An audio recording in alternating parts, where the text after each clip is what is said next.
Chapter 3. Just before a cow is put to the hammer in a modern slaughterhouse, it is prodded through a winding maze.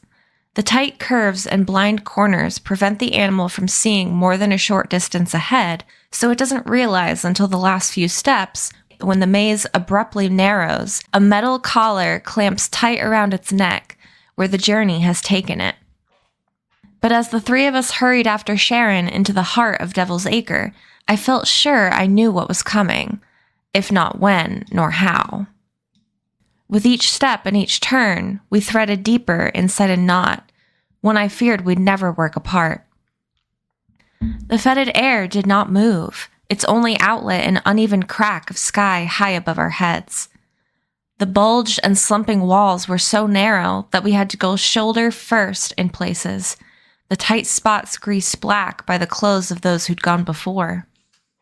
There was nothing natural here, nothing green, nothing living at all, save scurrying vermin and the bloodshot-eyed revenants who lurked behind doorways and under grates in the street, and who surely would have jumped at us if not for our towering black-clad guide. We were chasing death himself into the pit of hell. We turned and turned again. Every passage looked just like the one before it. There were no signs, no markers. Either Sharon was navigating by some brilliant feat of memory, or completely at random, trying to throw off any ditch pirates who might have been pursuing us. "Do you really know where we're going?" Emma asked him. "Of course I do," Sharon barked, bombing around a corner without looking back. Then he stopped, doubled back, and stepped down through a doorway sunk half below the street level. Inside was a dank cellar, just 5 feet high and lit by the merest breath of a sallow gray light. We ran hunched along a subterranean corridor, discarded animal bones underfoot, the ceiling brushing our heads, past things I tried not to see, a slumped figure in a corner, sleepers shivering on miserable mats of straw, a boy in rags lying on the ground with a beggar's pail bangled around one arm. At its far end, the passage widened into a room, and in the light of a few grimed windows, there knelt a pair of miserable washerwomen, scrubbing laundry in a stinking pool of ditch water. Then we mounted more steps and went out, thank God, into a walled courtyard common to the backs of several buildings. In some other reality, it might have contained a happy patch of grass or a little gazebo, but this was Devil's Acre, and it was a dump and a pigsty. Waves of fly-blown trash tossed from windows crested against the walls, and in the center, staked crookedly in the mud, was a wooden pen in which a skinny boy stood guarding an even skinnier pig. Just one. By a mud brick wall, a woman sat smoking and reading a newspaper, while a young girl stood behind her, picking nits from her hair. The woman and girl took no notice as we trooped past, but the boy leaned the tines of the pitchfork at us. When it was clear we had no designs on his pig, he sank into an exhausted squat. Emma stopped in the middle of the yard to look up at lines of laundry strung between roof gutters. She pointed out again that our blood-stained clothes made us look like participants in a murder, and suggested we should change. Sharon replied that murderers were hardly outlandish here and urged her on, but she hung back, arguing that a white in the underground had seen our blood-stained clothes and radioed his comrades about us. They made us too easy to pick out of a crowd. Really, I think it was more that she felt uncomfortable in a blouse now stiff with another person's blood. I did too, and if we found our friends again, I didn't want them to see us like this. Sharon grudgingly assented. He'd been leading us toward a fence at the edge of the yard, but now pivoted and took us into one of the buildings. We climbed 2, 3, 4 flights of stairs, until even Addison was wheezing, then followed Sharon through an open door into a small, squalid room. A gash in the ceiling had let in rain and warped the landing like ripples in a pond. Black mold veined the walls. At a table by a smoky window, 2 women and a girl were sweating over foot-powered sewing machines. "We need some clothes," Sharon said, addressing the women in a stentorian basso that shook the thin walls. Their pale faces looked up. One of the women picked up a sewing needle and gripped it like a weapon. "Please," she said. Sharon reached up and pulled back the hood of his cloak a little, so that only the seamstress could see his face. She gasped, then whimpered and fainted forward onto the table. "Was that really necessary?" I said. "Not strictly," Sharon replied, replacing his hood. "But it was expedient." The seamstresses had been assembling simple shirts and dresses from scraps of cloth. The rags they worked with were heaped around the floor, and the results, which had more patches and seams than Frankenstein's monster, were hung on a line out the window. As Emma reeled them in, my gaze crawled around the room. It was clearly more than just a workspace. The women lived here, too. There was a bed nailed together from scrap wood. I peered into a dented pot that hung in the hearth and saw the markings of starvation soup, fish skin, and withered cabbage leaves. Their half-hearted attempts at decorating, a sprig of dried flowers, a horseshoe nailed to the mantel, a framed portrait of Queen Victoria, were somehow sadder than nothing at all. Despair was tangible here, weighting down everything, the very air. I'd never been confronted with such pure misery. Could peculiars really be living these discarded lives? As Sharon pulled in an armful of shirts through the window, I asked him. He seemed almost offended by the idea. Peculiars would never allow themselves to be so reduced. These are common slum dwellers, trapped in an endless repetition of the day this loop was made. Normals occupy the acre's festering edges, but its heart belongs to us. They were normals. Not only that, but loop-trapped normals, like the ones on Cairnholm, whom the crueler kids would torment during the games of Raid the Village. As much a part of the background scenery as the cliffs or the sea, I told myself. But somehow, looking at the women's weathered faces buried in rags, I felt no less terrible about stealing from them. "I'm sure we'll know the peculiars when we see them," Emma said, sorting through a pile of dirty blouses. "One always does," said Addison. "Subtlety has never been our kind's strength." I slipped out of my bloody shirt and traded it for the least filthy alternative I could find, the kind of garment you'd be issued at a prison camp, collarless and striped, its sleeves of unequal length, patched together from cloth rougher than sandpaper. But it fit me, and with the addition of a simple black coat I found tossed over a chair back, I now looked like someone who might plausibly be from this place. We turned our backs while Emma changed into a sack-like dress that pooled around her feet. "It'll be impossible to run in this," she grumbled. Plucking a pair of scissors from the seamstress's table, she began to alter it with all the care of a butcher, ripping and jabbing until she'd sliced off the bottom at the knee. There, she admired her rough handiwork in a mirror. A bit raggedy, but... Without thinking, I said, "Horace can make you one better." Somehow, I'd forgotten that our friends weren't just waiting for us in the next room. "I mean, if we see them again." "Don't," Emma said. For an instant, she looked so sad, almost lost in it, and then she turned away, put down the scissors, and moved purposefully toward the door. When she turned to face us again, her expression had gone hard.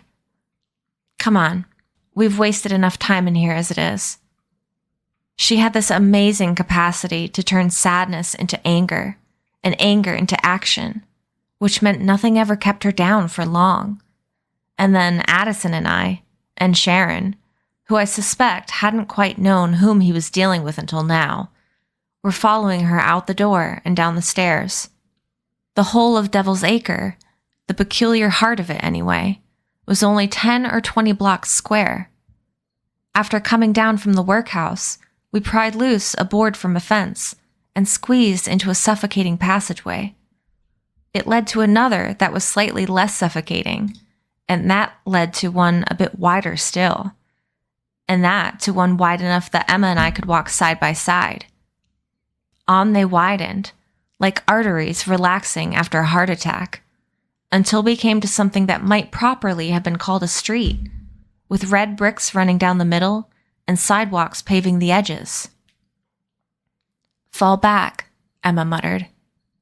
We shrank behind a corner and peeked out like commandos, our heads stacked.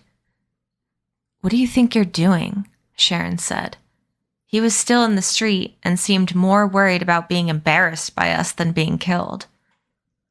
"Looking for ambush points and escape routes," Emma said.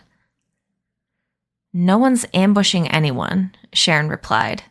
"The pirates only operate in no man's land. They won't come after us here. This is Loosh Lane." There was in fact a street sign to that effect. The first I'd seen in all of Devil's Acre. Loosh Lane. It read in fancy handwritten script. "Piracy discouraged." "Discouraged?" I said. "Then what's murder, frowned upon?" "I believe murder is tolerated with reservations." "Is anything illegal here?" Addison asked. "Library late fines are pretty stiff. 10 lashes a day, and that's just for paperbacks." "There's a library?" "2, though one won't lend because all the books are bound in human skin and quite valuable." We shuffled out from behind the wall and cast a somewhat baffled look around. In no man's land, I'd anticipated death at every turn. But Loosh Lane, from all appearances, was a haven of civic order. The street was lined with neat little shops, and the shops had signs and display windows and apartments on the upper floors. There was not a caved roof or a broken pane of glass in sight. There were people on the street, too, and they lingered, ambling along in singles and pairs, pausing now and then to duck into a shop or look in a window. Their clothes weren't rags. Their faces were clean.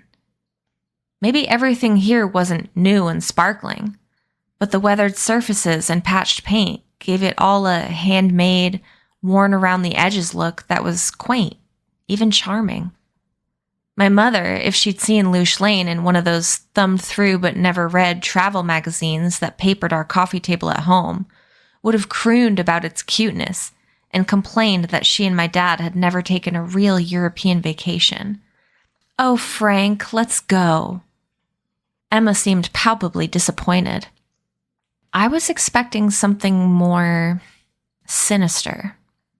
"Me too," I said. "Where are all the murder dens and blood sport arenas?"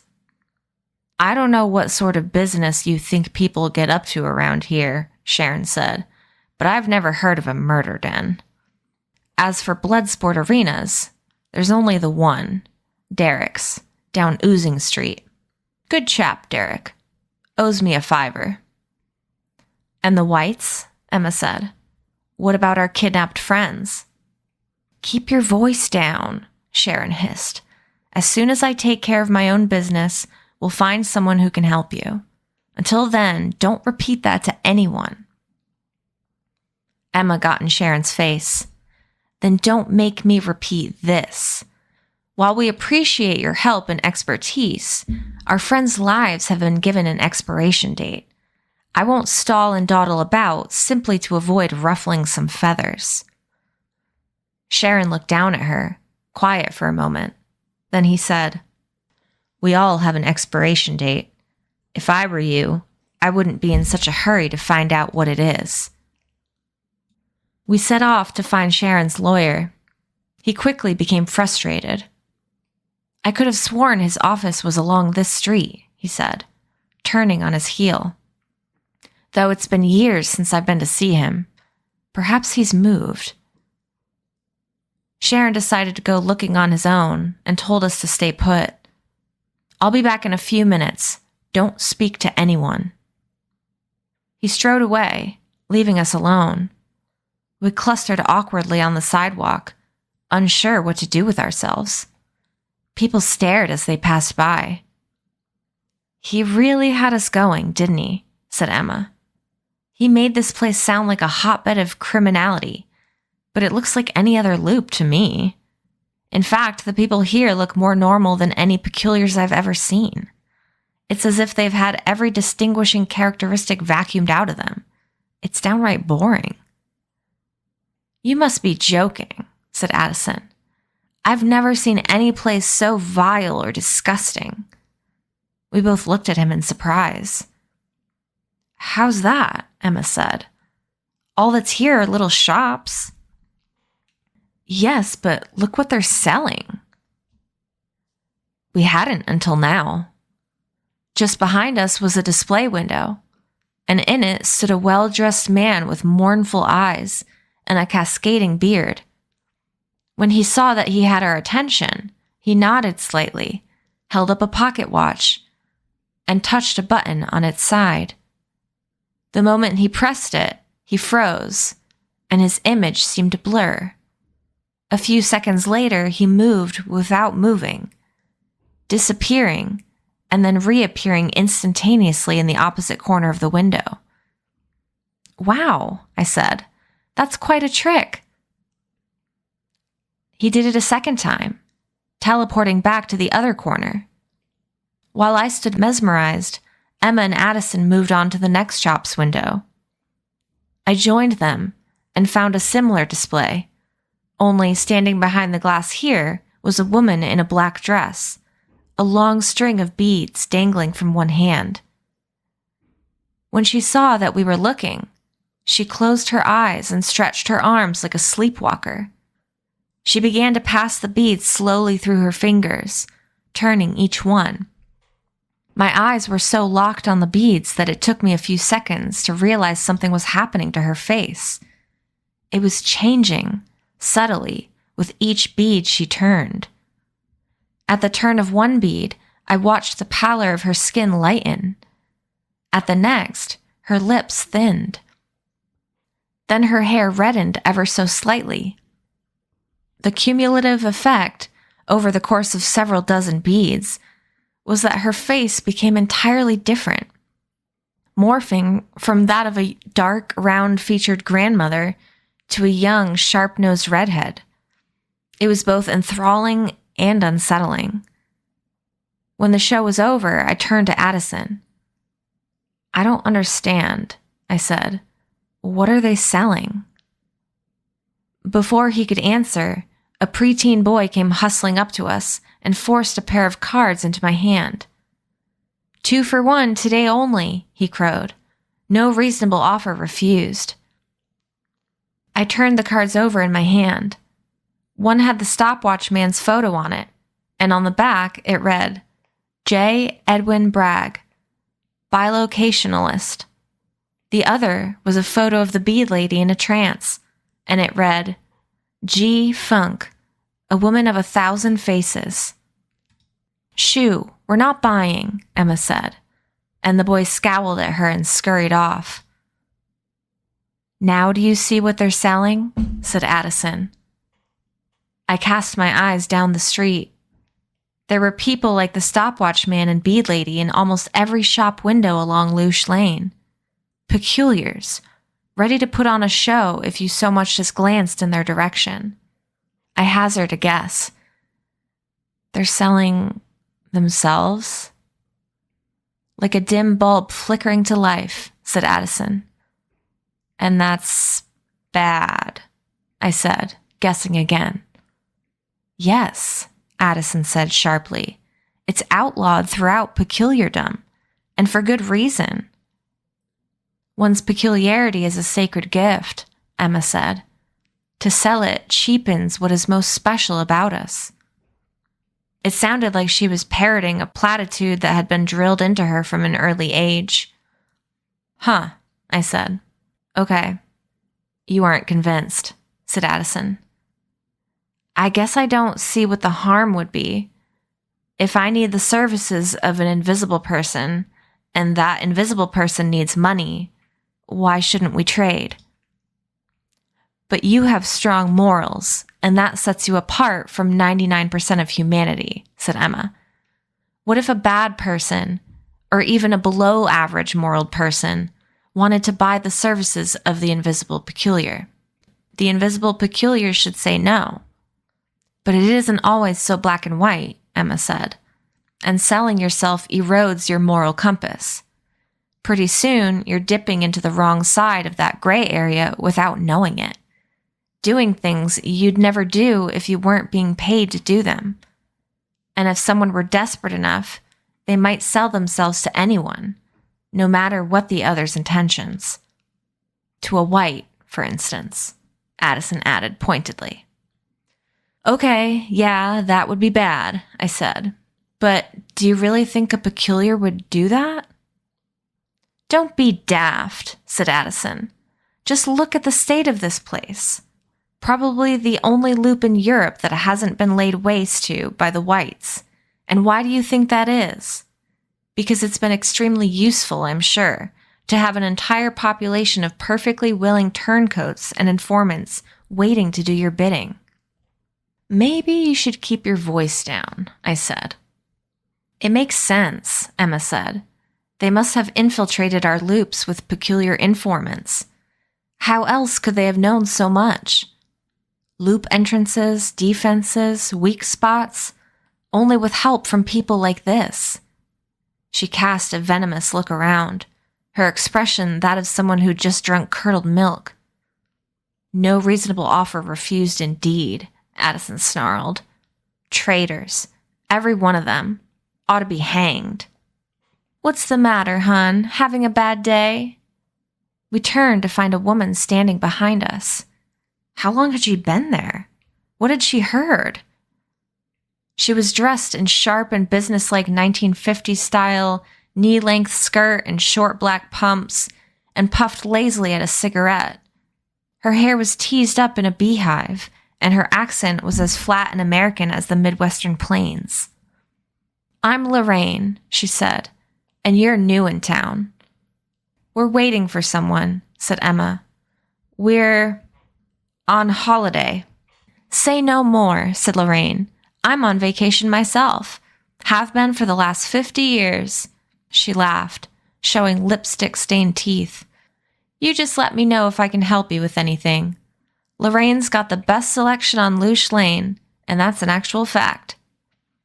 No thanks, I said. Don't worry, hun. They won't bite. We're not interested. Lorraine shrugged.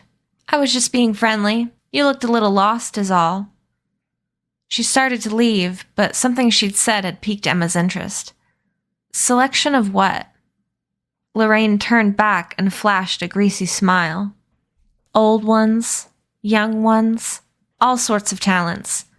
Some of my customers just want a show, and that's fine, but others have specific needs. We make sure everyone leaves satisfied. The boy said no thank you, Addison said gruffly, and he seemed about to tell the woman off when Emma stepped in front of him and said, I'd like to see. You what? I said. I want to see, Emma said, an edge creeping into her voice. Show me. Serious inquires only, said Lorraine. Oh, I'm very serious.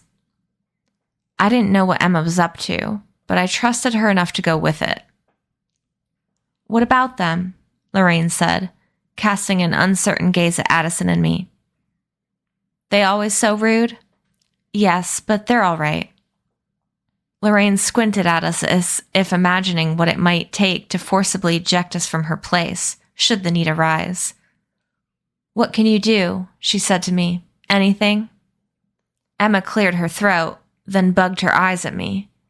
I knew right away what she was telegraphing. Lie. I used to be able to levitate pencils and things, I said, but now I can't even get one to stand on end. I think I'm out of order or something.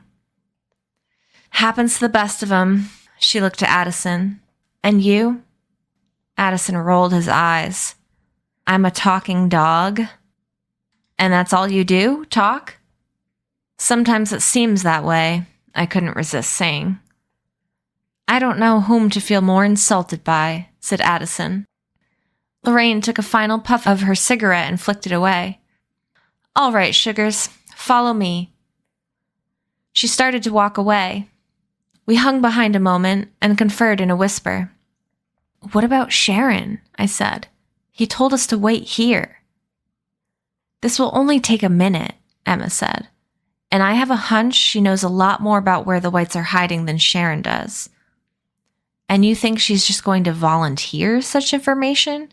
said Addison. "We'll see," Emma said, and she turned to follow Lorraine. Lorraine's place had no window and no sign, just a blank door with a silver bell and a pull chain. Lorraine rang the bell. We waited while a series of deadbolts were slid from the inside, and then the door opened a crack. An eye glinted at us from the shadows. "Fresh meat?" said a man's voice. "Customers," Lorraine replied. "Let us in." The eye disappeared, and the door opened the rest of the way. We came into a formal entrance hall, where the doorman waited to look us over. He wore a massive overcoat with a high collar and a wide-brimmed fedora. The hat tilted so low that all we could see of his face were two pinprick eyes and the tip of his nose. He stood blocking our way, staring us down. "Well," Lorraine said.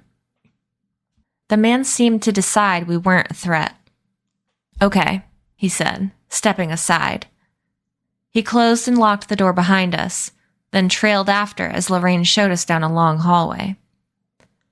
We came into a dim parlor, flickering with oil lamps. It was a sleazy place with delusions of grandeur. The walls were trimmed with gold scrollwork and velvet drapes. The domed ceiling was painted with tanned and tunicked Greek gods, and marble columns framed the entrance to the hall. Lorraine nodded to the doorman. "Thank you, Carlos." Carlos glided away to the back of the room. Lorraine walked to a curtained wall and pulled a cord, and the fabric slid aside to reveal a wide panel of sturdy glass. We stepped forward to look, and through it saw another room.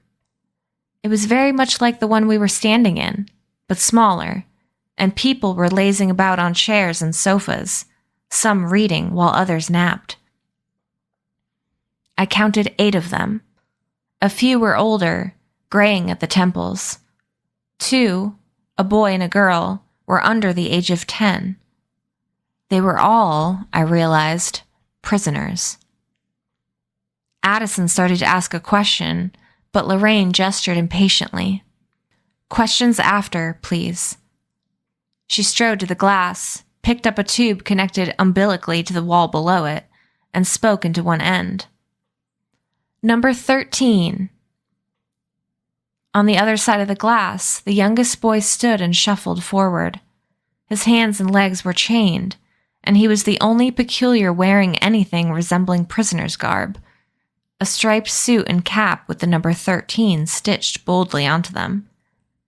Though he couldn't have been older than 10, he had a man's facial hair, a bushy triangular goatee, and eyebrows like jungle caterpillars, the eyes below them cold and appraising. "Why is he chained like that?" I said. "Is he dangerous?" "You'll see," Lorraine said. The boy closed his eyes. He seemed to be concentrating. A moment later, hair began to emerge from the brim of his cap, creeping down his forehead. His goatee grew too, twisting into a clump, then rising and swaying like a charmed snake. "Heavenly herons," said Addison. "How marvelously strange." "Watch closely now," said Lorraine, grinning. Number 13 raised his shackled hands. The pointed end of his charmed goatee aimed itself at the lock, sniffed around the keyhole, and wriggled inside. The boy opened his eyes and stared ahead, expressionless. After 10 or so seconds, the twisted goatee stiffened and began to vibrate, making a high musical note we could hear through the glass. The padlock opened and the chains fell away from his wrists. He bowed slightly. I stifled an urge to applaud. "He can open any lock in the world," Lorraine said, with a hint of pride. The boy returned to his chair and magazine. Lorraine covered the tube with her hand. He's one of a kind. And so are the rest. One's a thought reader, very adept. Another can reach through walls up to her shoulder. That's more useful than it sounds, believe me. The little girl here flies if she's had enough grape soda. Is that right? Addison said thickly. She'd be happy to demonstrate, said Lorraine, and speaking into the tube, she summoned the girl to the window. It's not necessary, Emma said through clenched teeth. It's their job, said Lorraine. 5, come forward. The little girl went to a table stocked with bottles, selected one with purple liquid, and took a long drink. When she drained it, she set down the bottle, let out a dainty hiccup, and went to stand by a cane-backed chair. A moment later, she hiccuped again, and her feet began to lift off the ground, pivoting upward while her head remained level. By the third hiccup, her feet had risen 90 degrees, and she lay flat on her back in the air, her only support the top of the chair beneath her neck. I think Lorraine expected more of a reaction from us, but though impressed, we were a study in silence. Tough crowd, she said, and dismissed the girl. Now, Lorraine said, hanging up the tube and turning to face us, if none of that was your cup of tea, I have lending agreements with other stables. By no means are your choices limited to what you see here. Stables, Emma said.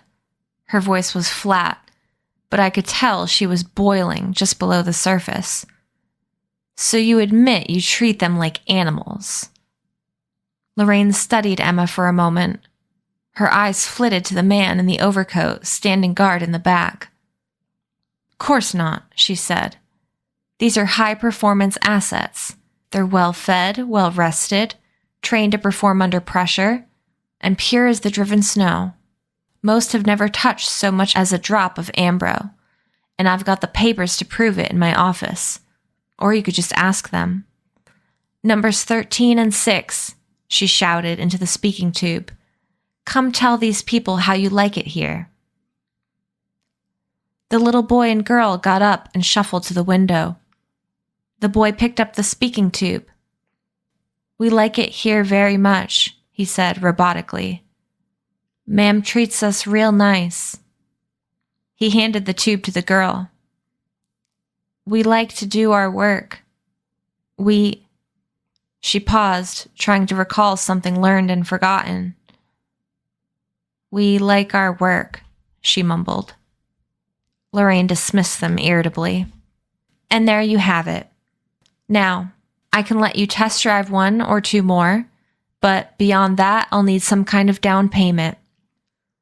I'd like to see those papers, Emma said, glancing back at the overcoat man.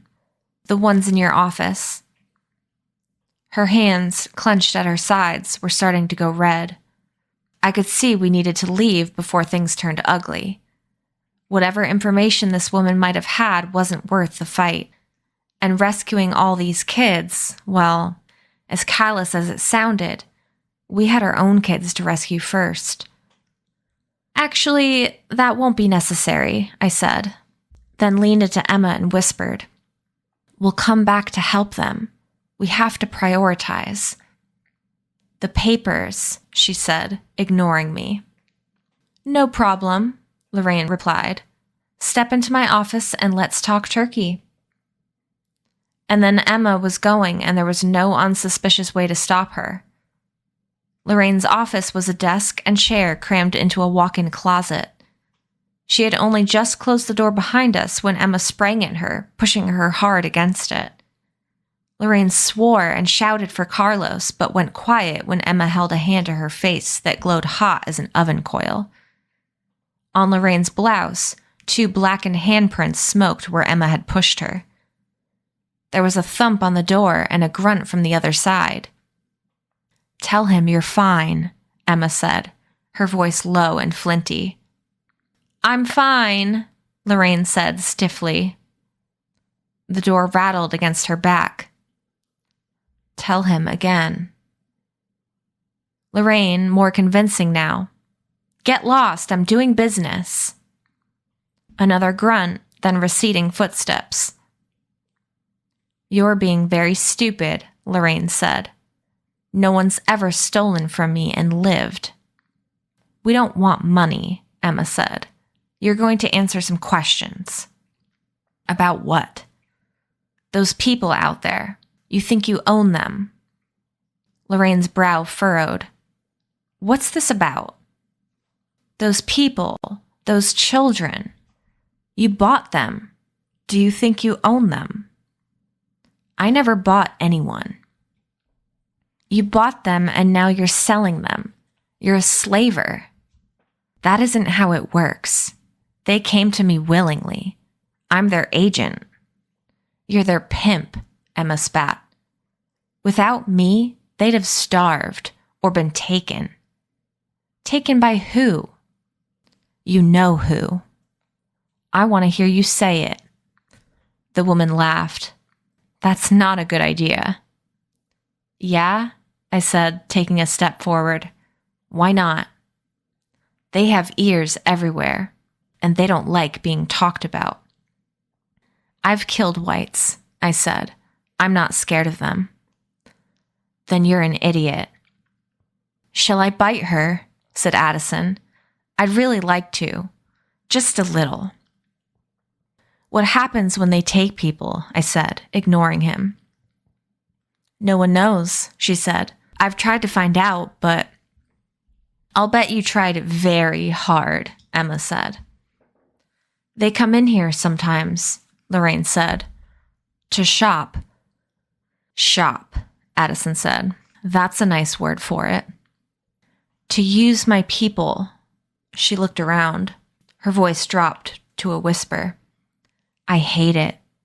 You never know how many they're going to want or for how long, but you give them what they ask for. I'd complain, but you don't complain. Bet you don't complain about what they pay, Emma said contemptuously. It's not hardly enough for what they put them through. I try to hide the little ones when I hear they're coming. They bring them back roughed up, memories blanked out. I say, where did you go? What did they make you do? But the kids don't remember zip. She shook her head. They get these nightmares, though. Nasty ones. It's hard to sell them after that. I ought to sell you, Emma said, livid, trembling. Not that anyone would pay half a farthing. I stuffed my fists into my pockets to stop them from flying at Lorraine. There was more to be gotten from her. What about the peculiars they kidnap from other loops? I asked. They bring them through in trucks. Used to be a rare thing. Lately, it's been all the time. Did one come through earlier today? I said. Couple of hours ago, she said. They had guards with guns all over the place, blocking the street, made a big production of it. They don't usually? Not usually. Guess they feel safe here. This delivery must have been important. It was them, I thought. A trill of excitement shot through me, but was immediately stifled by Addison lunging at Lorraine. I'm sure they feel quite safe here, he snarled, among such perfect traitors. I snatched his collar and held him back. Calm down. Addison struggled against me, and I thought for a moment he might snap at my hand. But then he relaxed. We do what we have to survive, Lorraine hissed. So do we, said Emma. Now tell us where those trucks go, and if you lie, or it turns out to be a trap, I'll come back and melt your nostrils shut. She held one burning finger just beyond the tip of Lorraine's nose. Agreed? I could almost imagine Emma doing it. She was tapping into a deep well of hatred I've never seen her fully revealed before. And as useful as it was in situations like this, it was a little scary too. I didn't like to think what she might be capable of, given the proper motivation. They go to their part of the acre, Lorraine said, turning her head away from Emma's hot finger. Over the bridge. What bridge? Said Emma, holding it closer. At the top end of Smoking Street. Don't bother trying to cross, though, unless you want your head to end up on a pike. I reckoned that was all we were going to get out of Lorraine. Now we had to figure out what to do with her. Addison wanted to bite her. Emma wanted to trace an S on her forehead with her white-hot finger, branding her for life as a slaver.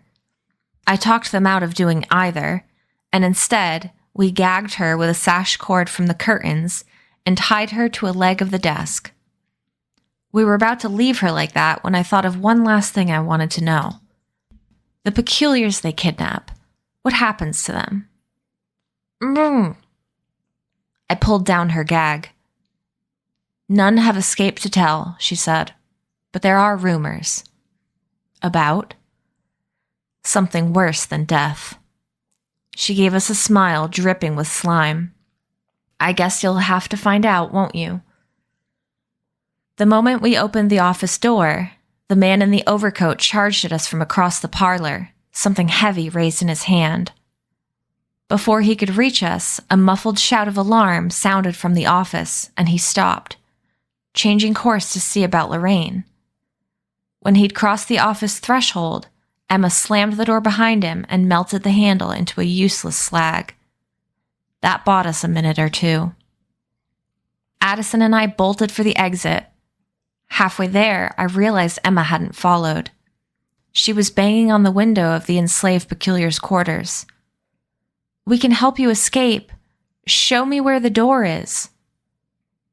They turned sluggishly to stare, splayed on their chases and daybeds. Throw something to break the glass, Emma said. Be quick. None moved. They seemed confused. Perhaps they didn't believe rescue was really possible. Or perhaps they didn't want to be rescued. Emma, we can't wait, I said, tugging at her arm. She wouldn't give up. Please, she cried into the tube. At least send out the children. Full-throated shouts from inside the office. The door shook on its hinges. Frustrated, Emma slammed the glass with her fist. What's the matter with them? Rattled stares. The little boy and girl began to cry. Addison tugged the hem of Emma's dress with his teeth. We must go. Emma let the speaking tube fall and turned away bitterly. We hit the door running and burst out onto the sidewalk. A thick yellow murk had blown in, bundling everything in gauze and hiding one side of the street from the other. By the time we'd sprinted to the end of the block, we could hear Lorraine bellowing behind us, but couldn't see her. We turned one corner and then another until it seemed we'd lost her. On a deserted street by a boarded-up storefront, we stopped to catch our breaths. It's called Stockholm Syndrome, I said, when people start to sympathize with their captors. I think they were just scared, said Addison. Where would they have run to? This whole place is a prison. You're both wrong, Emma said. They were drugged. You sound pretty sure, I said. She pushed back hair that had fallen over her eyes. When I was working in the circus, after I'd run away from home, a woman approached me after one of my fire-eating shows. She said she knew what I was, knew others like me, and that I could make a lot more money if I went and worked for her. Emma gazed out at the street, her cheeks flushed from the sprint. I told her I didn't want to go. She kept insisting. When she finally left, she was angry. That night, I woke up in the back of a wagon with my mouth gagged and hands cuffed. I couldn't move, couldn't think straight. It was Miss Peregrine who rescued me. If she hadn't found me when they stopped to reshoe their horse the next day, Emma nodded behind us to where we'd come from, I might have ended up like them. You never told me that, I said quietly. It's not something I like to talk about. I'm very sorry that happened to you, said Addison. Was that woman back there? Was she the one who kidnapped you? Emma thought for a moment. It happened such a long time ago. I've blocked out the worst of it, including my abductor's face. But I know this. If you'd left me alone with that woman, I'm not sure I could have stopped myself from taking her life. We've all got demons to slay, I said. I leaned against a boarded window, a sudden wave of exhaustion breaking over me. How long had we been awake? How many hours since Call had revealed himself? It seemed like days ago, though it couldn't have been more than 10 or 12 hours. Every moment since had been a war, a nightmare of a struggle and terror without end. I could feel my body inching toward collapse. Panic was the only thing keeping me upright, and whenever it began to fade, I did too. For the merest fraction of a second, I allowed my eyes to close. Even in that slim black parentheses, horrors awaited me. A specter of eternal death, crouched and feeding upon the body of my grandfather, its eyes weeping oil. Those same eyes planted with the twin stalks of garden shears, howling as it sank into a boggy grave. Its master's face contorted in pain, tumbling backward into a void, gut-shot screaming. I had slain my demons already, but the victories were fleeting. Others had risen up quickly to replace them. My eyes flew open at the sound of footsteps behind me, on the other side of the boarded-up window. I hopped away and turned. Though the store looked abandoned, someone was inside, and they were coming out. There it was. Panic. I was awake again. The others had heard the noise too. Acting on collective instinct, we ducked behind a stack of firewood nearby. Through the logs, I peeked at the storefront, reading the faded sign that hung above the door. Monday, Dyson and Stripe, attorneys at law, hated and feared since 1666. A bolt slid and slowly the door opened. A familiar black hood appeared. Sharon. He looked around, judged the coast clear, then slipped out and locked the door behind him. As he hurried away in the direction of Lush Lane, we consulted in whispers about whether to go after him. Did we need him anymore? Could he be trusted? Maybe. And maybe. What had he been doing in that shuttered storefront? Was this the lawyer he talked about seeing? Why the sneaking? Too many questions, too many uncertainties about him. We decided we could make it on our own. We stayed put and watched as he turned ghostly in the murk and was gone. We set out to find Smoking Street and the White's Bridge. Not wanting to risk another unpredictable encounter, we resolved to search without asking for directions.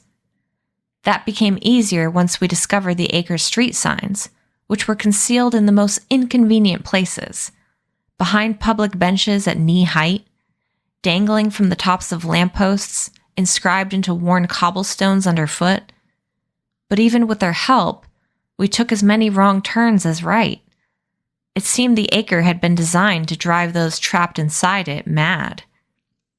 There were streets that ended at blank walls only to begin again elsewhere. Streets that curved so sharply they spiraled back on themselves. Streets with no name, or 2 or 3. None were as tidy or tended to as Lush Lane, where it was clear a special effort had been made to create a pleasing environment for shoppers in the market for peculiar flesh. The idea of which, now that I'd seen Lorraine's wares and heard Emma's story, turned my stomach. As we wandered, I began to get a handle on the acre's unique geography, learning the blocks less by their names than by their character. Each street was distinct, the shops along them grouped according to type. Doleful Street boasted 2 undertakers, a medium, a carpenter who worked exclusively with repurposed coffin wood, a troupe of professional funeral wailers who did weekend duty as a barbershop quartet, and a tax accountant. Oozing Street was oddly cheerful, with flower boxes hanging from windowsills and houses painted bright colors. Even the slaughterhouse that anchored it was an inviting robin's egg blue, and I resisted an odd impulse to go inside and ask for a tour. Periwinkle Street, on the other hand, was a cesspit. There was an open sewer running down its center, a thriving population of aggressive flies, and sidewalks that overflowed with putrefying vegetables, the property of a cut-rate greengrocer whose sign claimed he could turn them fresh again with a kiss. Attenuated Avenue was just 50 feet long and had only one business: 2 men selling snacks from a basket on a sled. Children crowded around, clamoring for handouts, and Addison veered off to snuffle around their feet for droppings. I was about to call after him when one of the men shouted, "Cat's meat! Boiled cat's meat here!" He came scurrying back on his own, tail tucked between his legs, whimpering, "I shall never eat again. Never, never again." We approached Smoking Street from Upper Smudge. The closer we got, the more blocks seemed to wither, its storefronts abandoned, its sidewalks emptying, the pavement blackening with currents of ash that blew around our feet, as if the street itself had been infected by some creeping death. At the end, it curved sharply to the right, and just before the bend was an old wooden house with an equally old man guarding its stoop. He swept at the ash with a stubbly broom, but it piled up faster than he could ever hope to collect it. I asked him why he bothered. He looked up suddenly, hugging the broom to his chest as if afraid I'd steal it. His feet were bare and black, and his pants were sooty to the knee. "Someone's got to," he said. "Can't let the place go to hell." As we passed, he returned grimly to his task, though his arthritic hands could hardly close around the stick. There was something almost regal about him, I thought, a defiance I admired. He was a holdout who refused to give up his post, the last watchman at the end of the world. Turning with the road, we moved through a zone of buildings that shed their skins as we walked. First, the paint was singed away, and farther along the windows had blackened and burst. Next, the roofs were caving and the walls coming down. And finally, as we came to the junction with Smoking Street, only their bones were left, a chaos of timbers charred and leaning, embers glowing in the ash like tiny hearts beating their last. We stood and looked around, thunderstruck. Sulphurous smoke rose from deep cracks that fissured the pavement. Fire-stripped trees loomed like scarecrows over the ruins. Drifts of ash flowed down the street, a foot deep in places. It was as close to hell as I ever intend to find myself. "So this is the Whites' front driveway," said Addison. "How fitting." "It's unreal," I said, unbuttoning my coat. Sauna-like warmth rose all around, radiating through the soles of my shoes. "What did Sharon say happened here?" "Underground fire," Emma said. "They can burn for years. Notoriously difficult to extinguish." There was a sound like a giant can of soda being opened, and a tall prong of orange flame shot up from a seam in the pavement not 10 feet away. We started and jumped, and then had to collect ourselves. "Let's not spend 1 minute longer here than we need to," Emma said. "Which way?" There was only left and right to choose from. We knew that Smoking Street terminated at the ditch on one end, and at the White's Bridge on the other, but we didn't know which way was which, and between the smoke, the fog, and the windblown ash, we couldn't see far in either direction. Choosing at random could mean a dangerous detour and a waste of time. We were getting desperate when we heard a warbling tune drifting toward us through the fog. We scuttled off the road to hide among the carbonized ribs of a house. As the singers approached, their voices growing louder, we could make out the words to their strange song.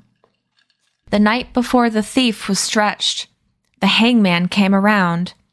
"I've come," he said, "before you're dead, a warning to expound. I'll strangle your neck and send you to heck, and cut off your arm and do you some harm, and flay your hide and give you a ride." Here they all paused for breath, then finished with 6 feet under the ground.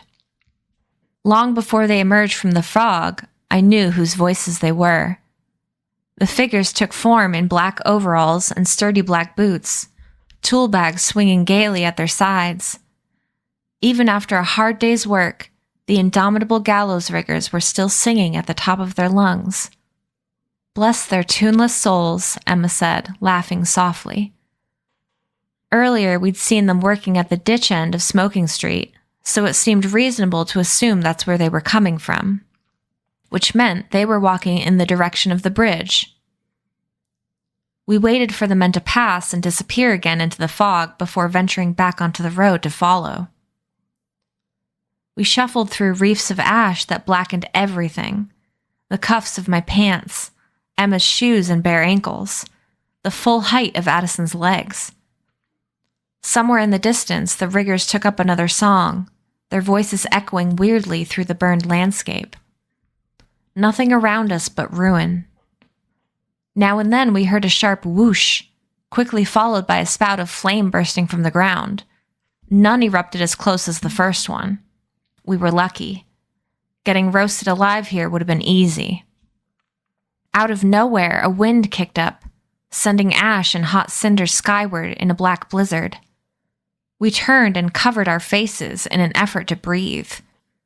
I pulled my shirt collar over my mouth, but it didn't help much, and I started to cough. Emma took Addison in her arms, but then she started to choke. I tore off my coat and threw it over their heads. Emma's coughing quieted, and I heard Addison's muffled voice say, "Thank you," beneath the fabric. It was all we could do to huddle there and wait for the ash storm to end. I had my eyes closed when I heard something move nearby, and peeking through slit fingers, I saw something that, even here, amidst all I'd witnessed in Devil's Acre, startled me. A man strolling casual as could be, a handkerchief pressed to his mouth, but otherwise unperturbed. He had no trouble navigating the dark, because beams of strong white light were shooting from each of his eye sockets. "Evening," he called out, swinging his sight beams toward me and tipping his hat. I tried to reply, but my mouth was filled with ash, and then so did my eyes, and when I reopened them, he was gone. As the wind began to die, we coughed and spat and rubbed our eyes until we could function again. Emma set Addison on the ground. "If we're not careful, this loop will kill us before the whites do," he said. Emma handed me back my coat and hugged me hard until the air cleared. She had a way of wrapping her arms around me and nudging her head into the hollow of my chest so that no gaps were left between us, and I wanted badly to kiss her, even here, covered in soot from head to toe. Addison cleared his throat. "I hate to interrupt, but we really should be getting on." We unhooked our limbs, slightly embarrassed, and continued walking. Soon, pale figures appeared in the fog ahead. They were milling in the street, crossing between shacks that encrusted the roadside. We hesitated, nervous about who they might be, but there was no other way forward. "Chin up, back straight," Emma said, "and try to look scary." We closed ranks and walked into their midst. They were shifty-eyed and wild-looking, soot-stained all over. Dressed in scavenged cast-offs, I scowled, doing my best impression of a dangerous person. They shied away like beaten dogs.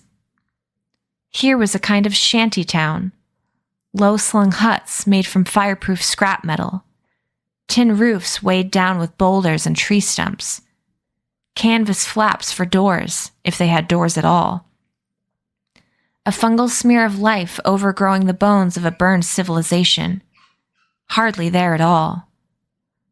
Chickens ran in the street. A man knelt by a smoking hole in the road, cooking eggs in its blistering heat. "Don't get too close," Addison muttered. "They look ill." I thought so too. It was the limping way they carried themselves, their glassy stares. Several wore crude masks or sacks over their heads, with only slits for eyes, as if to hide faces chewed by disease, or to slow a disease's transmission. "Who are they?" I asked. "No idea," said Emma, "and I'm not about to ask." "My guess is they're welcome nowhere else," Addison said. "Untouchables, plague carriers, criminals whose offenses are considered unforgivable, even in Devil's Acre. Those who escaped the noose settled here, at the very bottom, the absolute edge of peculiar society, exiled from the outcasts of outcasts." "If this is the edge," said Emma, "then the whites can't be far away." "Are we sure these people are peculiar?" I asked. There seemed to be nothing unique about them, aside from their wretchedness. Maybe it was pride, but I didn't believe a community of peculiars, however degraded, would allow themselves to live in such medieval squalor. "Don't know, don't care," Emma replied. "Just walk." We kept our heads down and our eyes forward, feigning disinterest in hopes that these people would return the favor. Most stayed away, but a few trailed us, begging. "Anything, anything, a dropper, a vial," said one, gesturing to his eyes. "Please," implored another. "We haven't had a kick in days." Their cheeks were pocked and scarred, like they'd been crying tears of acid. I could hardly look at them. "Whatever you want, we haven't got it," said Emma, shooing them away. The beggars dropped back and stood in the road, watching us darkly.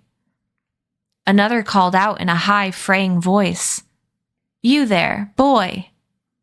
"Ignore him," Emma muttered. I side-eyed him without turning my head. He was squatting against a wall, in rags, pointing at me with a trembling hand.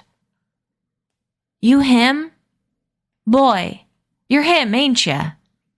He wore an eye patch over glasses and flipped it up to study me. "Yeah," he whistled low, then flashed a black-gummed smile. "They've been waiting for you." "Who has?" I couldn't take it anymore. I stopped in front of him. Emma sighed impatiently. The beggar's smile grew wider, crazier. "The dust mothers and knot blowers, the damned librarians and blessed cartographers, anyone who's everyone." He raised his arms and bowed in mocking worship, and I got a whiff of ripe funk. "Waiting a long time." "For what?" "Come on," said Emma. "He's obviously a lunatic." "The big show, the big show," said the beggar, his voice rising and falling like a carnival barker's. "The biggest and best and most and last, it's almost here." A weird chill rattled through me. "I don't know you, and you sure as hell don't know me." I turned and walked away. "Sure I do," I heard him say. "You're the boy who talks to hollows." I froze. Emma and Addison turned to gape at me. I ran back, confronting him. "Who are you?" I shouted in his face. "Who told you that?" But he just laughed, and I could get nothing more out of him. We slipped away just as a crowd began to gather. "Don't look back," Addison warned. "Forget him," said Emma. "He's a madman." I think we all knew he was more than that, but that's all we knew. We walked fast in paranoid silence, our brains humming with unanswerable questions. No one mentioned the beggar's bizarre pronouncements, for which I was grateful. I had no clue what they meant and was too exhausted to speculate, and I could tell from their dragging feet that Emma and Addison were flagging too. We didn't talk about that either. Exhaustion was our new enemy, and to name it would only have empowered it more. We strained to see any sign of the White's bridge as the road ahead sloped downward into an obscuring bowl of fog. It occurred to me that Lorraine might have lied to us. Maybe there was no bridge. Maybe she'd sent us into this pit hoping its denizens would eat us alive. If only we had brought her with us, then we could have forced her to— "There it is!" Addison cried, his body forming an arrow that pointed straight ahead. We struggled to see what he saw. Even with his glasses, Addison's vision was sharper than ours, and after a dozen paces we could make out, just dimly, how the road narrowed and then arced over some sort of chasm. "The bridge!" Emma cried. We broke into a run, exhaustion momentarily forgotten, our feet sending up puffs of black dust. A minute later, when we stopped for breath, the view had cleared. A shroud of greenish mist hung over the chasm. Looming faintly beyond was a long wall of white stone, and beyond that, a high pale tower, the top of which was lost among low clouds. That was it. The White's fortress. There was an unsettling blankness about it, like a face with its features wiped clean. There was a wrongness about its placement, too. Its great white edifice and clean lines contrasting bizarrely with the burned-over waste of Smoking Street, like a suburban shopping center plopped in the midst of a battle of Agincourt. Just looking at it charged me with dread and purpose, as if I could feel all the disparate strands of my silly and scattered life converging toward a single point, unseen behind those walls. That's where it is, the thing I was supposed to do, or die trying. The debt I had to pay. The thing for which all the joys and terrors of my life thus far had been a prelude. If everything happens for a reason, my reason was on the other side. Beside me, Emma was laughing. I gave her a baffled look and she composed herself. "That's where they've been hiding?" she said by way of explanation. "It would seem so," Addison said. "Do you find that humorous?" Nearly all my life, I've hated and feared the Whites. Across all those years, I can't tell you how many times I've imagined the moment we'd finally find their lair, their den. I'd expected at the very least a foreboding castle, walls dripping with blood, a lake of boiling oil. But no. "So you're disappointed," I said. "I am, a bit." She pointed accusingly at the fortress. "Is that the best they can do?" "I'm disappointed too," said Addison, "but I hoped at least we'd have an army alongside us. But from the looks of it, perhaps we won't need one." "I doubt that," I said. "Anything could be waiting for us on the other side of that wall." "Then we'll be ready for anything," Emma said. "What could they throw at us that we haven't faced already? We've survived bullets, bombings, hollow attacks. The point is, we're finally here, and after all these years of them ambushing us, we're finally bringing some fight to them." "I'm sure they're quaking in their boots," I said. "I'm going to find Call," Emma went on. "I'm going to find him and make him weep for his mother. I'm going to make him beg for his worthless life, and then I'm going to put both hands around his neck and squeeze until his head melts off." "Let's not get ahead of ourselves," I said. "I'm sure there's a lot standing between us and him. There'll be Whites everywhere, and armed guards probably." "Maybe even hollows," Addison said. "Definitely hollows," said Emma. She sounded vaguely excited by the idea. "Point being," I said, "I don't think we should storm the gates without knowing more about what's waiting for us on the other side. We may only have one chance at this, and I don't want to throw it away." "Okay," said Emma. "What do you suggest?" "That we find a way to sneak Addison inside. He's the least likely to be noticed, small enough to hide almost anywhere, and he's got the best nose. He could do recon, then sneak out again and tell us what he found. That is, if he's up for it. And if I don't return, said Addison, then we'll come after you, I said. The dog took a moment to consider, but only a moment. I accept, on one condition. Name it, I said. In the tales that are told about us after our victory, I should like to be known as Addison the Intrepid. And so you shall, said Emma. Make that extremely intrepid, Addison said. And handsome. Done, I said. Excellent, said Addison. Time to have at it then. Nearly everyone we care about in the world is on the other side of that bridge. Every minute I spend on this side is a minute wasted. We would accompany Addison as far as the bridge, then wait nearby for his return. We began to jog downhill, the going easy, the shantytown around us growing denser as we advanced. The gaps between shacks closed until none remained, the whole of it blurring past in an unbroken patchwork of rusty and metal.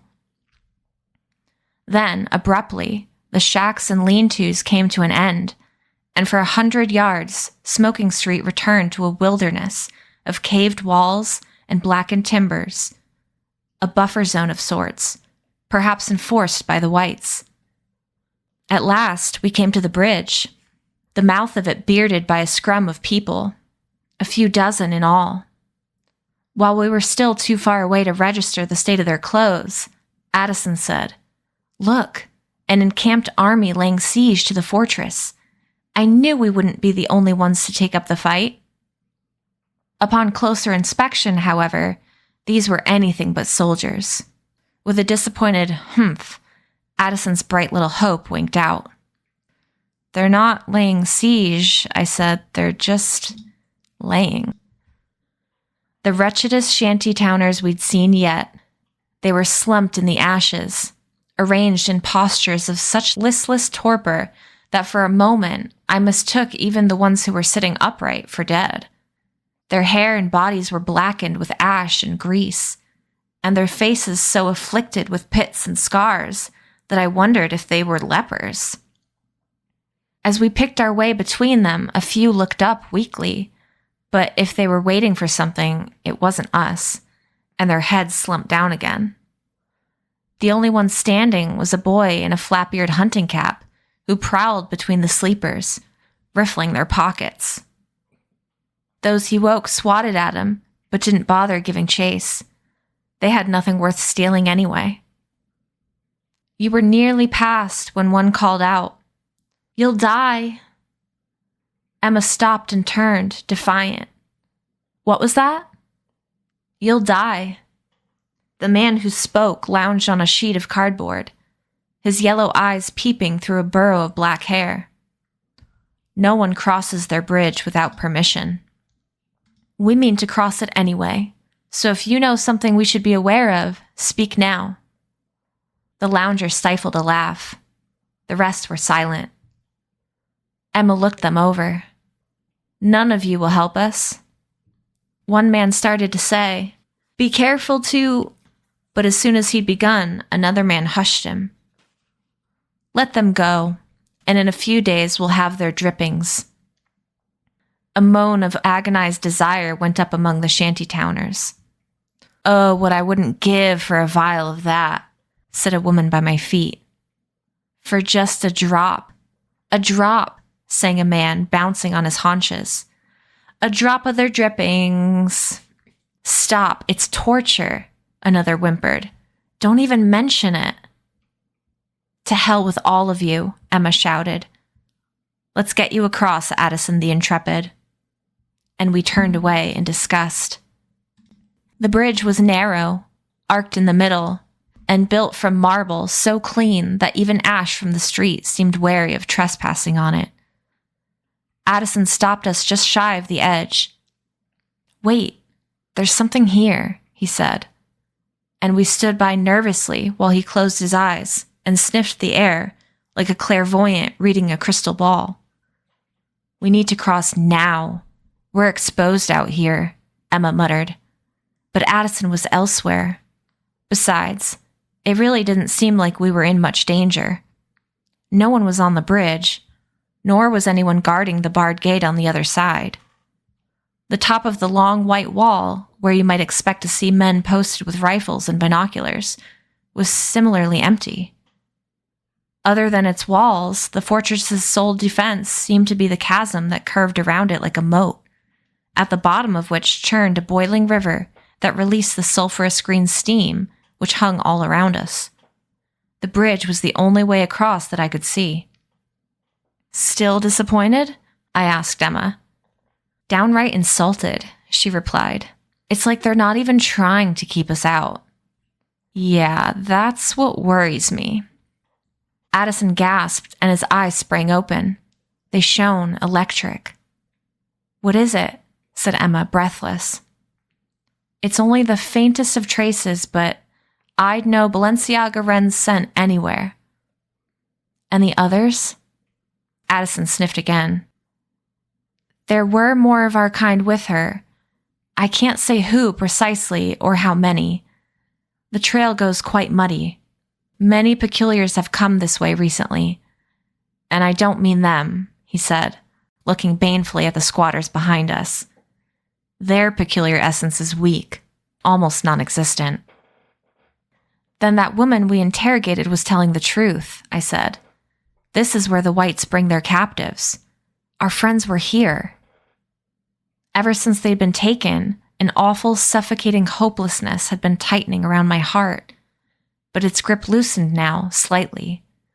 For the first time in hours, we were running on more than just hope and guesswork.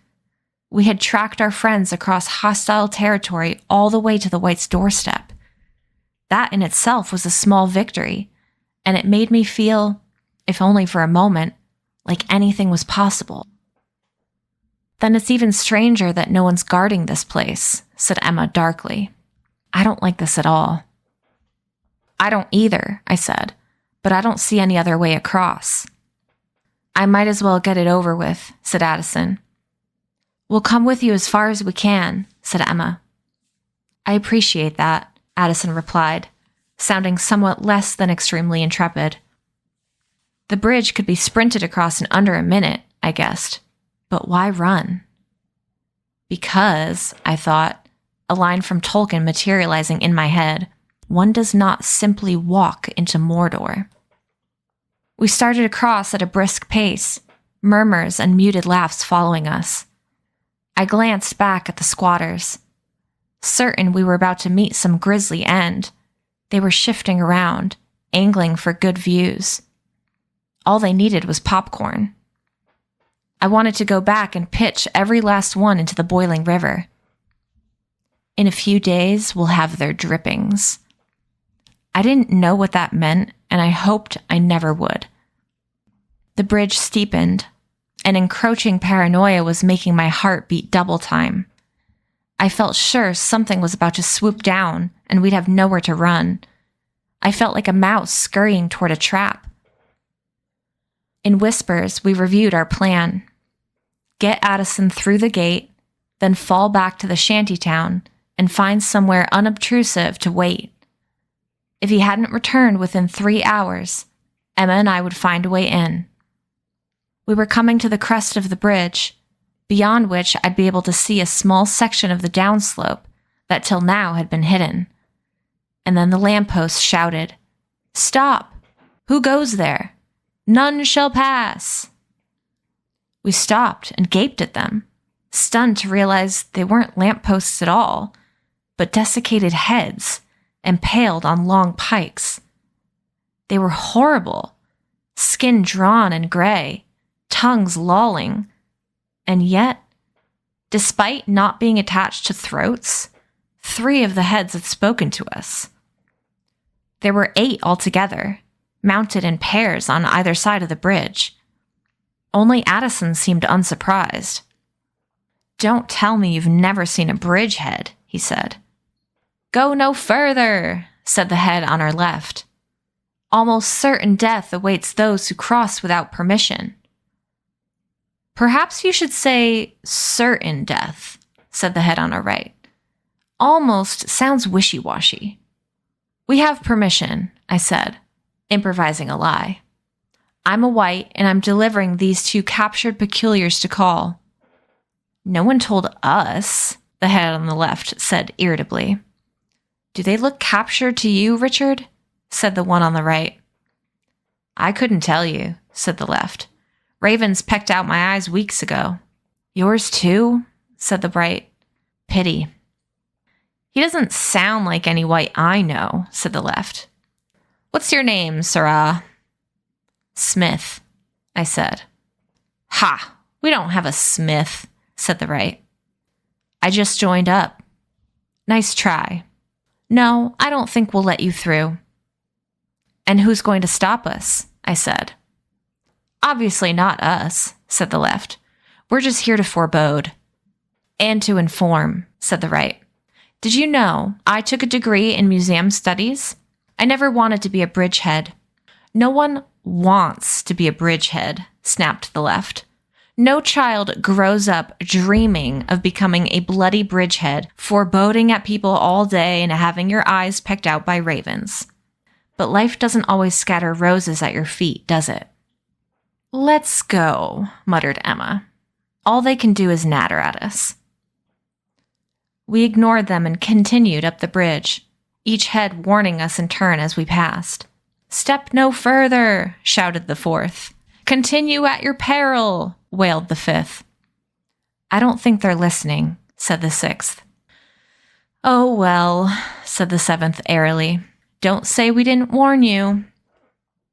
The eighth only stuck out his fat green tongue at us. Then we were beyond them and cresting the bridge. And there it came to a sudden end, a yawning 20-foot gap in the place where stone should have been, and I nearly stepped into it. Emma caught me as I reeled backward, arms pinwheeling. They didn't finish the damn bridge, I said, my cheeks flushing with adrenaline and embarrassment. I could hear the heads laughing at me, and behind them, the road squatters. If we'd been going at a run, we would not have stopped in time and would have pitched right over the edge. Are you all right? Emma asked me.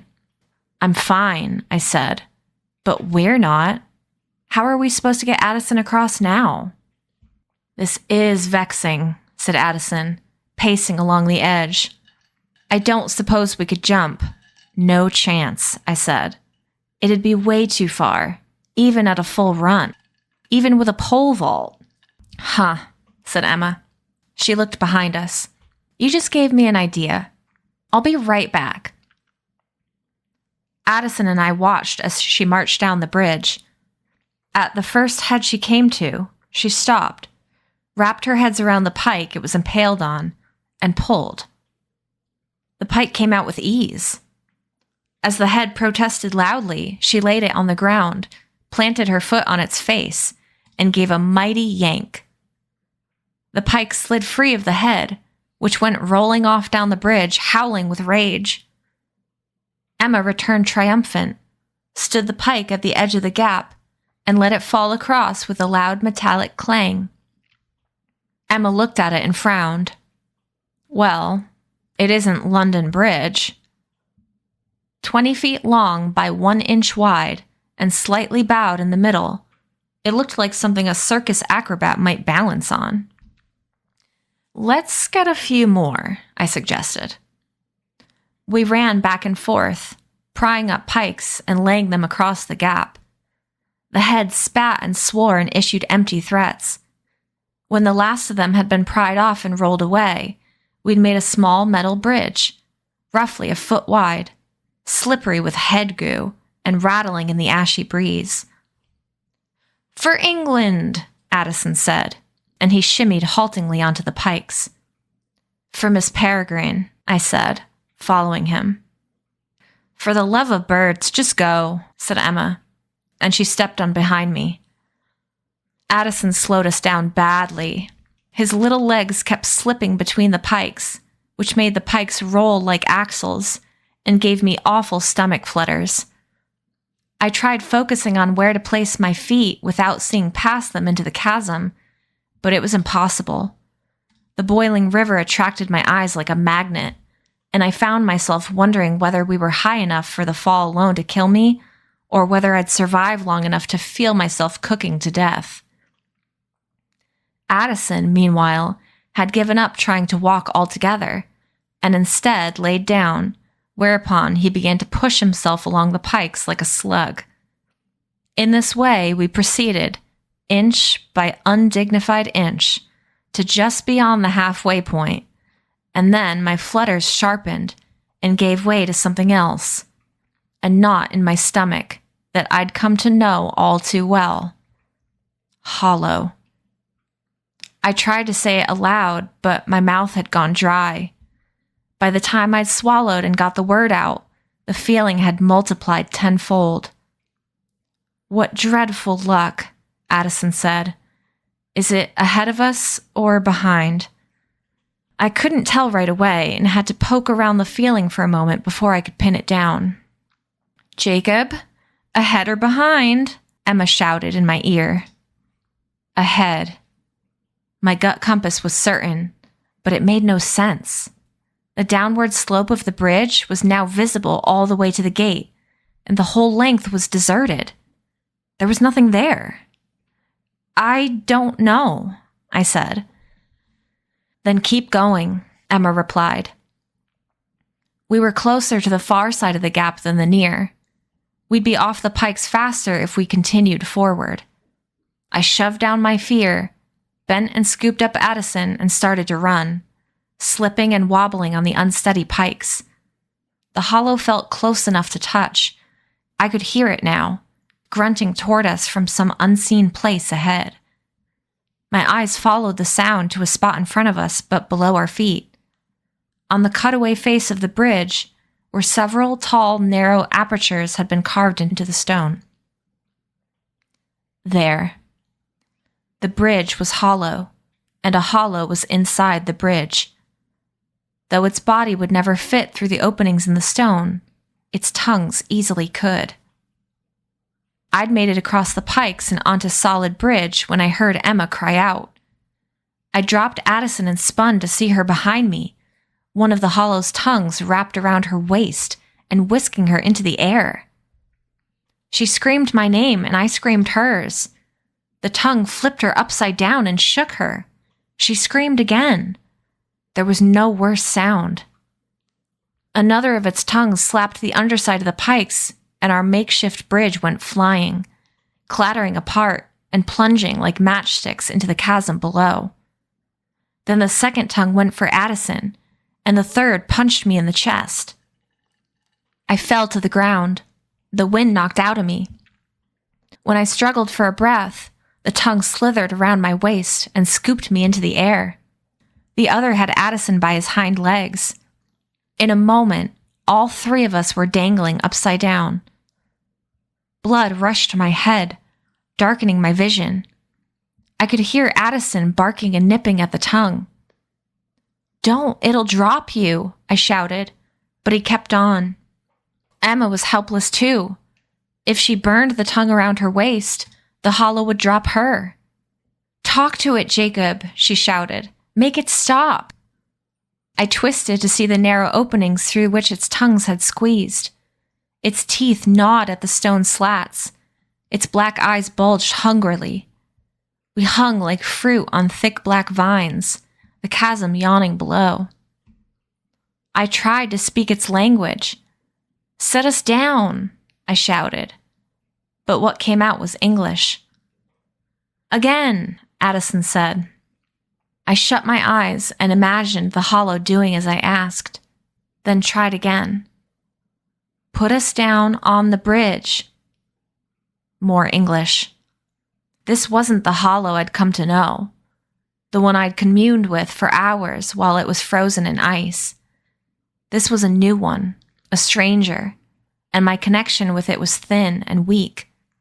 It seemed to sense that I was fumbling for a key to its brain, and it hauled us suddenly upward, as if winding us up to fling us into the chasm. I had to connect. Somehow. Now. Stop, I screamed, my throat raw, and this time, out came the guttural scratch of hollow speak. We jolted to a stop in midair. For a moment, we just hung there, swinging like laundry in a breeze. My words had done something, but not enough. I'd merely confused it. Can't breathe, Emma croaked. The tongue around her was squeezing too hard, and her face was turning purple.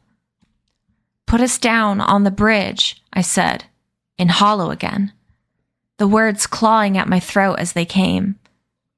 Every burst of hollow speak felt like I was coughing up staples. The hollow made an uncertain rattle. For an optimistic moment, I thought it might actually do as I'd asked. Then it snapped me up and down as fast and hard as you'd shake out a towel. Everything blurred and briefly went black. When I came to, my tongue was numb and I tasted blood. Tell it to put us down, Addison was shouting, but now I could hardly speak at all. I'm twying, I mumbled. I coughed, spitting out a mouthful of blood. Puff down, I said, in broken tongue English. I stopped, reoriented my brain, took a deep breath. Put us down on the bridge, I said, in crisp hollow speak. I repeated it 3 more times, hoping it might slip into some furrow of the hollow's reptilian brain. Put us down on the bridge. Put us down on the bridge. Put us down on the...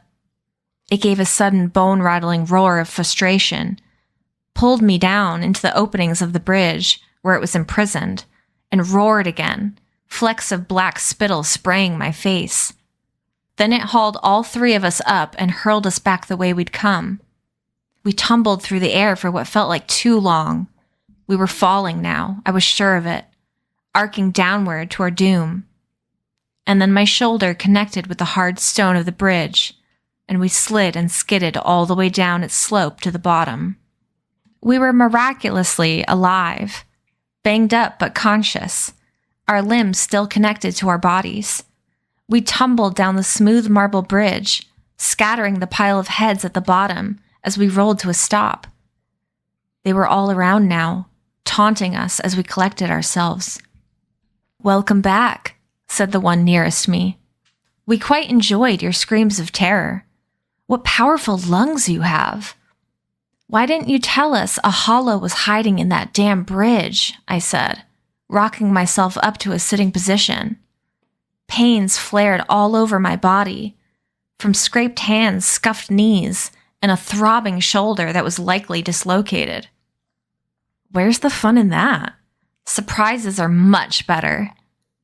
Tickles must have taken a fancy to you, said another.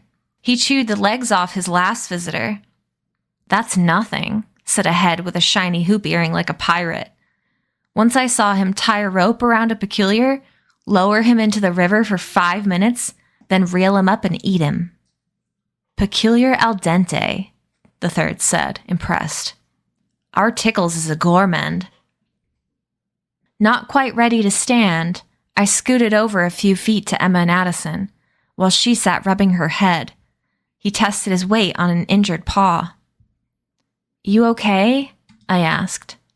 I knocked my head pretty good, Emma replied, wincing as I parted her hair to examine a trickle of blood. Addison held up a limp paw. I fear it's broken. I don't suppose you could have asked the beast to set us down gently. Very funny, I said. Come to think of it, why didn't I just tell it to kill all the whites and rescue our friends, too? Actually, I was wondering the same thing, said Emma. I'm joking.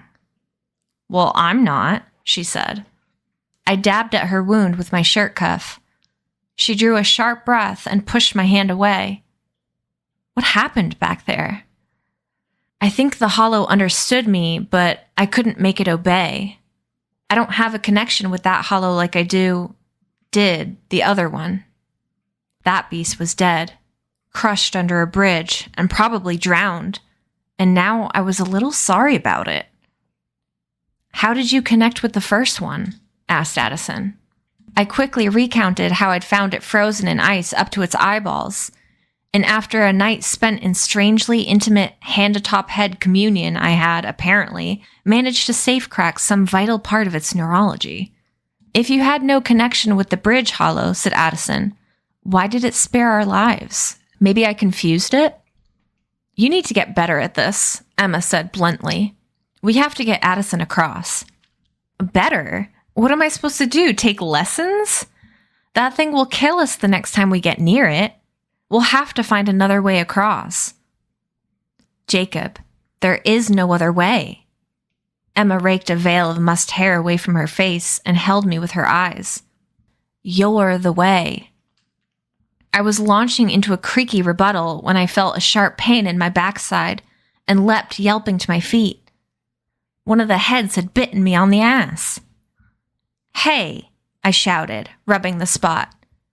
Stick us back on our pikes like you found us, vandal, it said. I punted it as hard as I could, and it tumbled away into the crowd of squatters. All the heads began to shout and curse us, rolling about grotesquely with the action of their jaws.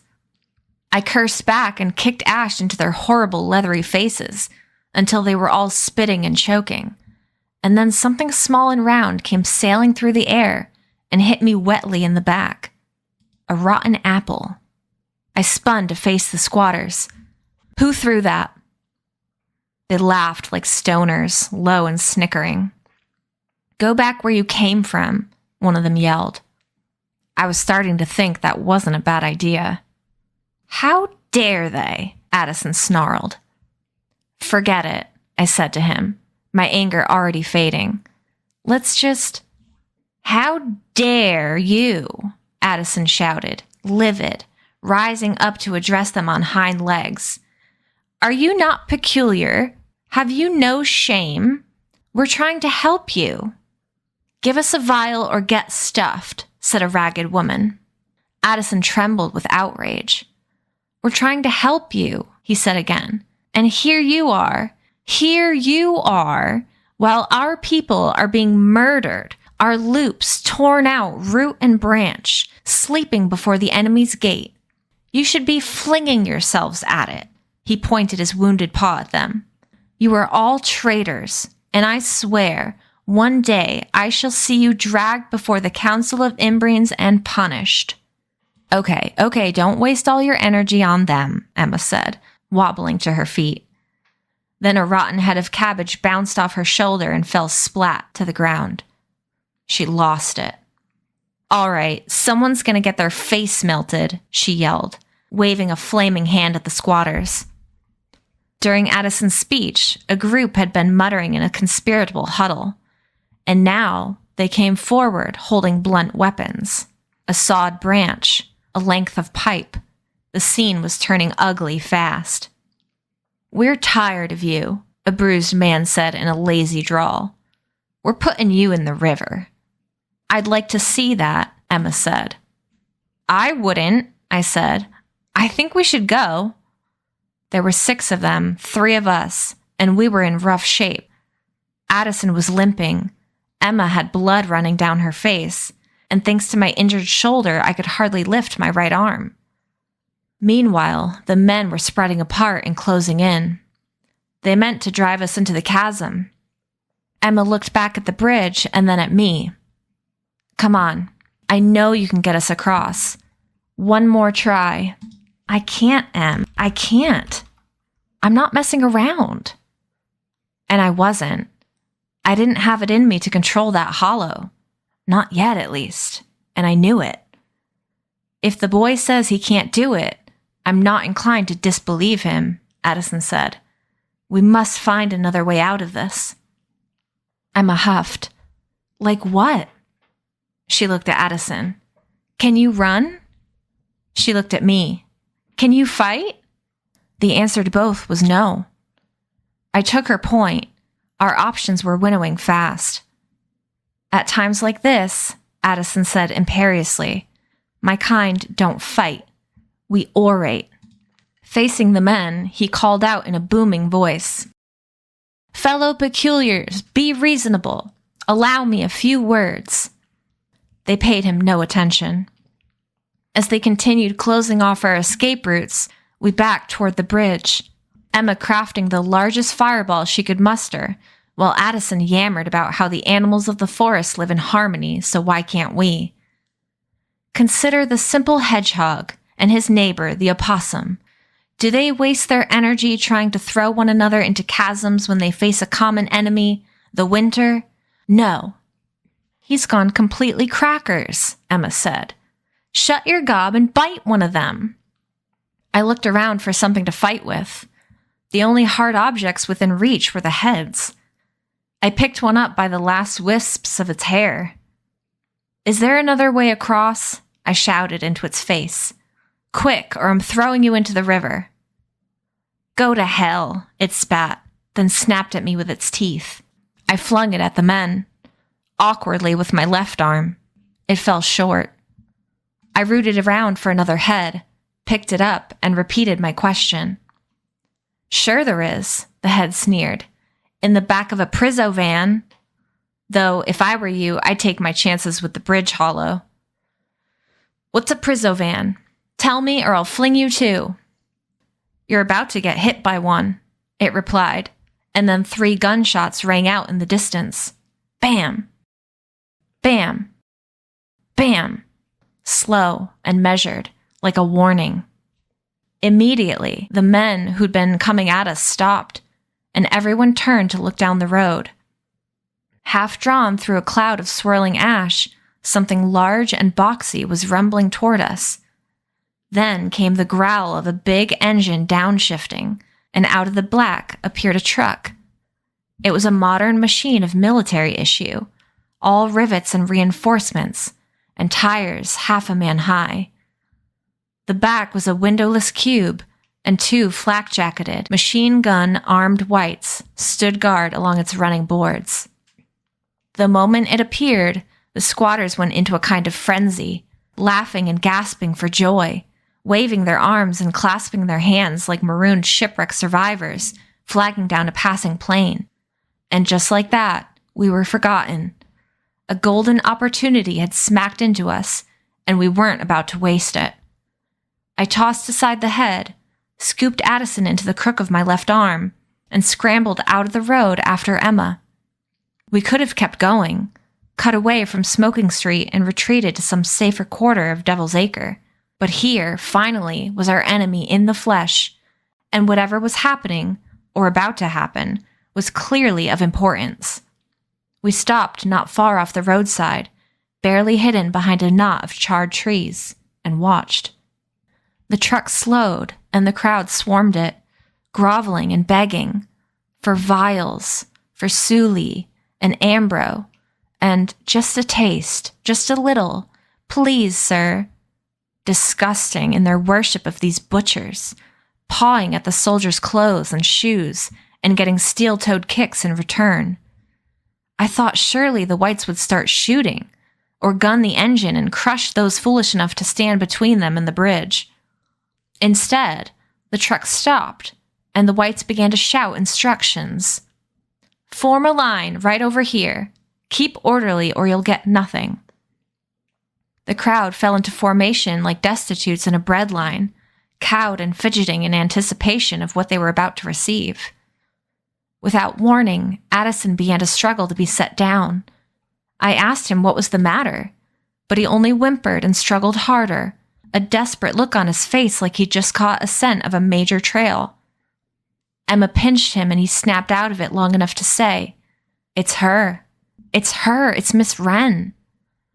And then I realized that Prizzo van was short for prison van, and that the cargo in the back of the white's enormous vehicle was almost certainly human.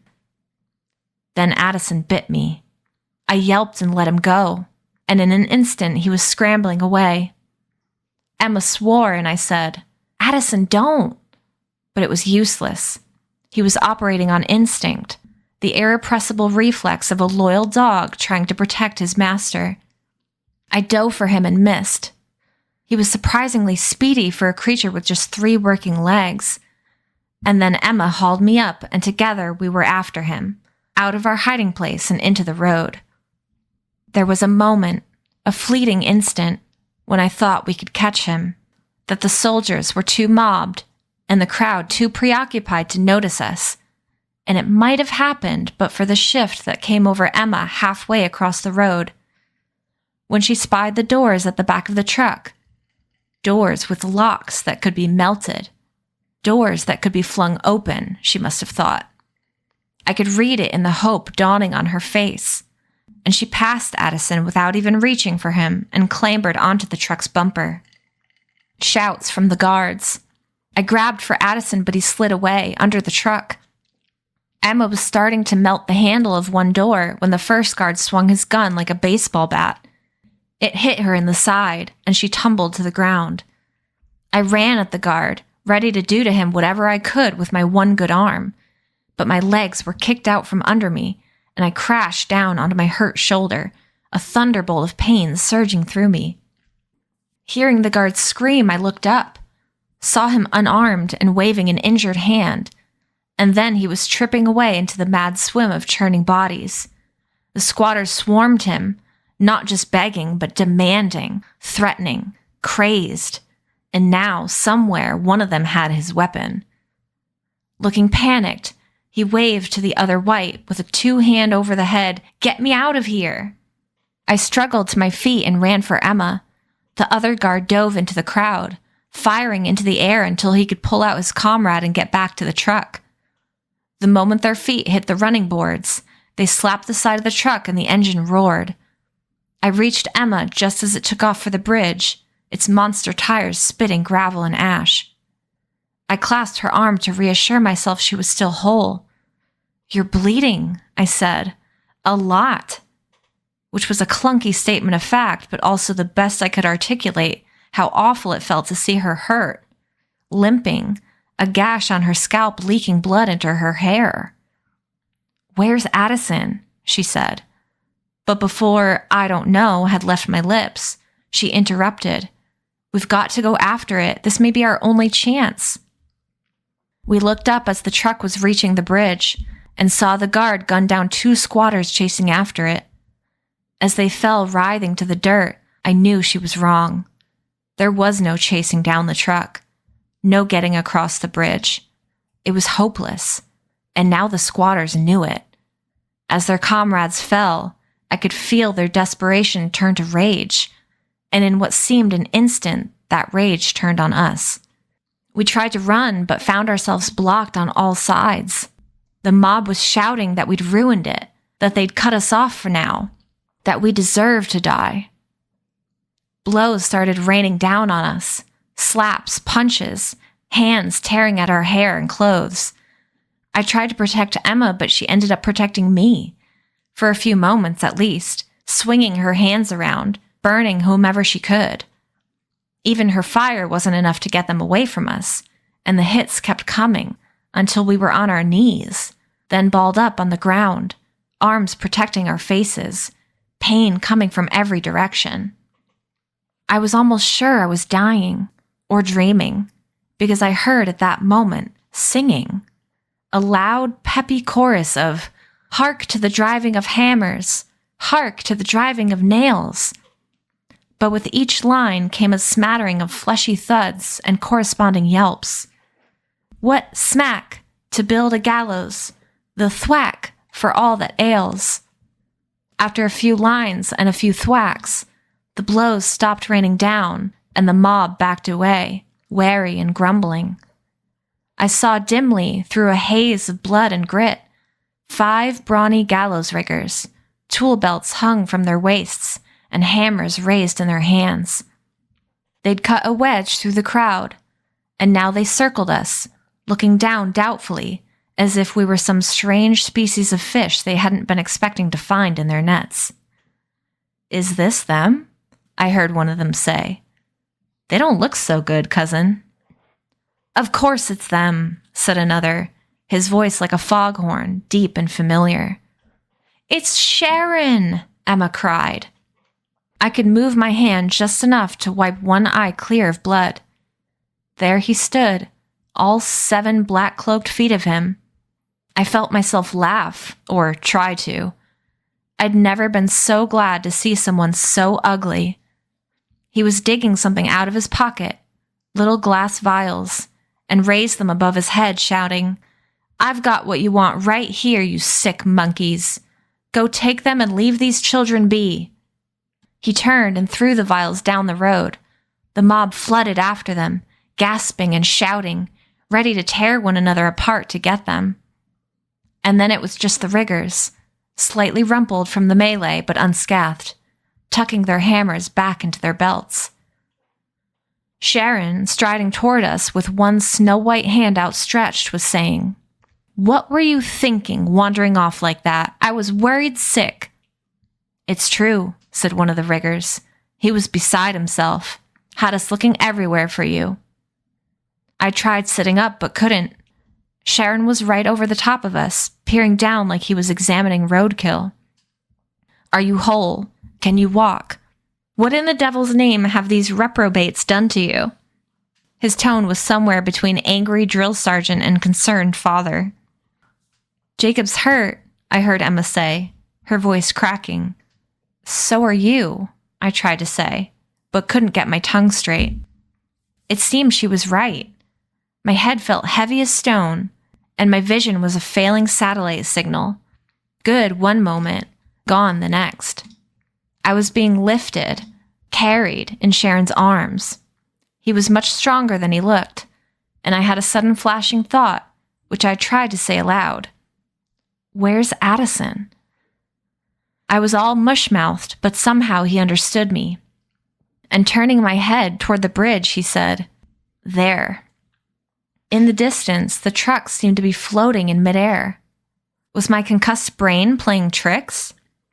No, I could see it now. The truck was being lifted across the gap by the hollow tongues. But where's Addison? "There," Sharon repeated. "Underneath." 2 hind legs and a small brown body dangled from the truck's underside. Addison had clamped onto some part of its undercarriage with his teeth and caught a ride, that clever devil. And as the tongues deposited the truck on the far side of the bridge, I thought, "Godspeed, intrepid little dog. You may be the best hope we've got." And then I was fading, the world irising toward night. End of chapter 3.